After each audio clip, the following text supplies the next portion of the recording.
Estos momentos también es necesario tener una comprensión histórica de lo que viene.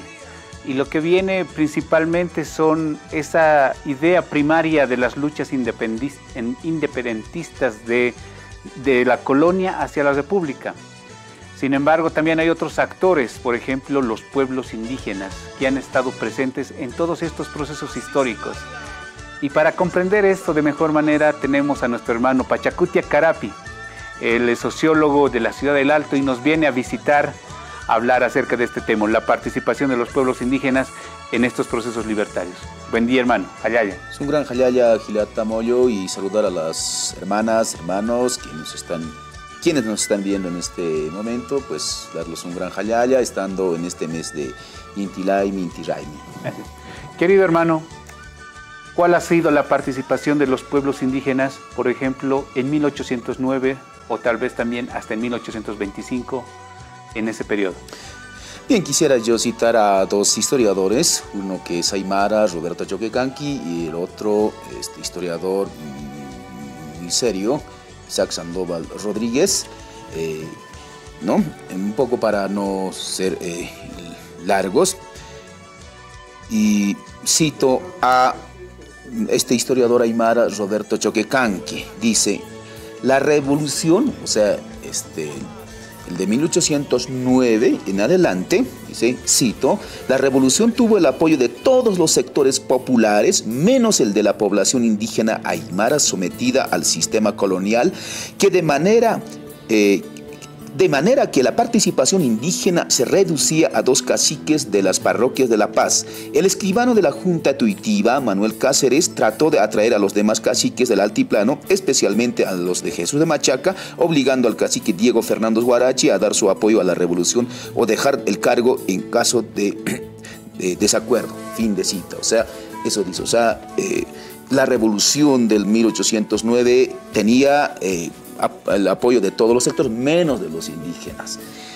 No, por su parte, Isaac Sandoval Rodríguez dice, cito, los indios tributarios, yanaconas, mitayos y comunarios, la mayoría absoluta de la población, se encontraban al margen del conflicto político, pues tanto los españoles como criollos ejercían sobre ellos una dominación brutal mediante relaciones de trabajo precapitalistas y la imposición del tributo. Fin de cita.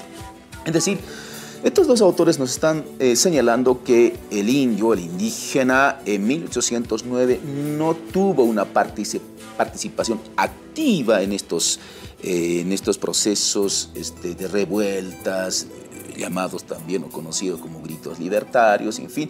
Pero sin embargo, los indios, o sea, nuestros antepasados, han estado como mitanis, estaban en las haciendas, de estos incluso los llamados revolucionarios de mayo y del 16 de julio. O sea, nuestros abuelos no estaban al margen, pero no estaban activos en la revolución. Pero sin embargo, eran la base para que estos revolucionarios estén ahí, digamos, ¿no? Entonces, eso por una parte, porque el movimiento indígena, o sea, el movimiento indio, tiene una genealogía desde el momento constitutivo del colonialismo a principios del siglo XVI en adelante. Lo que no quiere decir que nuestros antepasados estaban así muy pasivos, sino siempre han estado en proceso de resistencia, de reafirmación del poder y del autogobierno.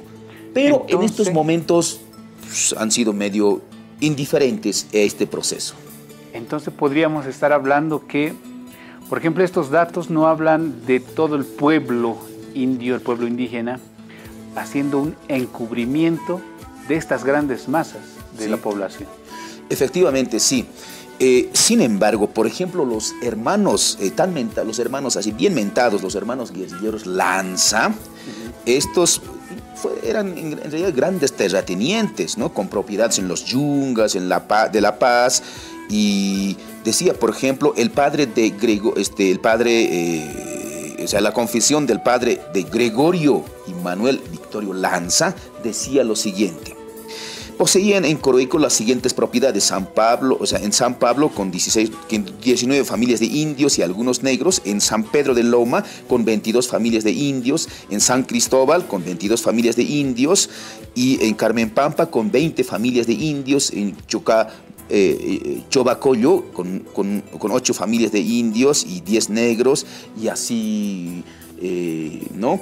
O sea, todos estos guerrilleros, o sea, todos estos que hoy conocemos como los protomártires de la independencia, eran grandes hacendados. E incluso la tan mentada, esta Juana Azurduy de Padilla, según Isaac Sandoval Rodríguez, pues, los estudios de este autor, dice que esta guerrillera, Juana Azurduy de Padilla, era poseedora de varias fincas en el sur del país, como las haciendas de Culco, Robledos, La Compañía, Cerecera, Totoca y Mizcapampa, ¿no? Que según el canónigo Néstor Sandi, descendiente de la doña Rosalía Azurduy, hermana de Juana Azurduy, o sea, eso dice, o sea, ¿no? Entonces, con todos estos datos, está como mostrándonos que aquellos que han sido, entre comillas, referentes de este momento revolucionario de los gritos libertarios,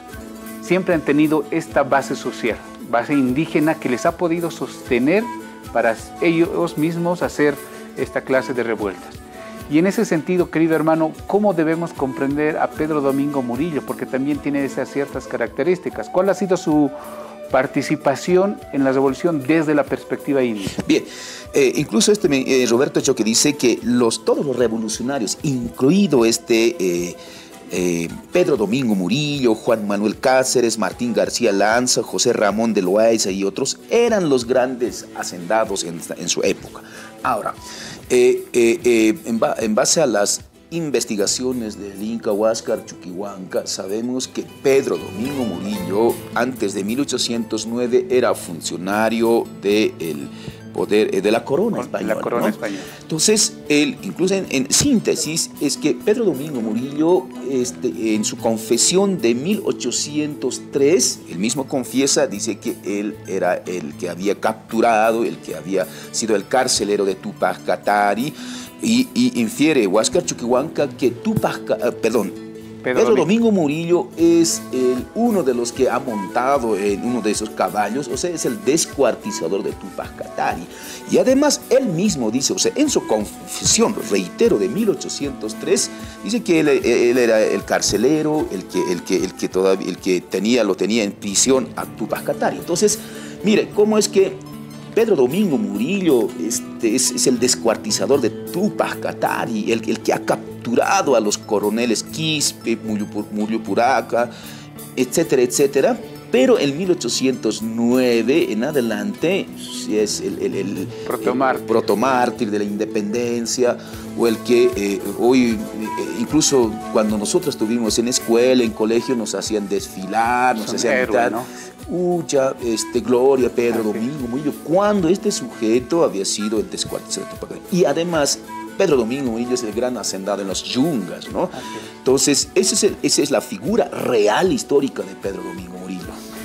Esta última parte yo sé que va a generar también conocimiento en las demás personas, inquietud de saber más.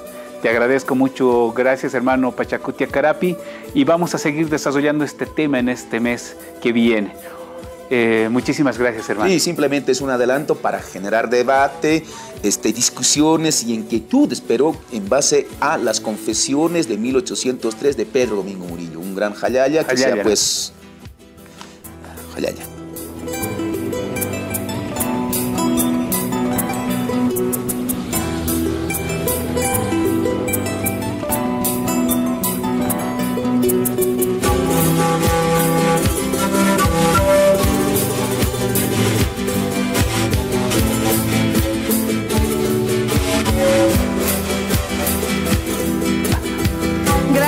Gracias. Bueno, hemos podido conversar de diferentes temas en esta jornada, focos de calor, salud y sobre todo también un poco mirando la historia. Así es, nunca hay que perder de vista la historia, porque eso también nos va a poder hacer entender nuestro presente de mejor manera. A veces es necesario volver a recordarnos de estos procesos importantes en los pueblos. Ahí aplicamos Kepnair Intesarantañan. Nos vamos, Callaya. Querido.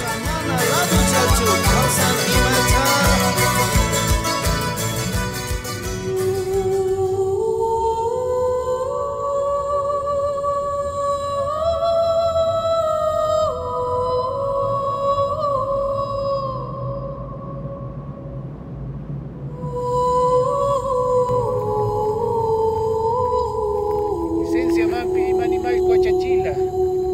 Jamaraki, licencia Mampi, Yampu, Achachila, Bolo de la Luz.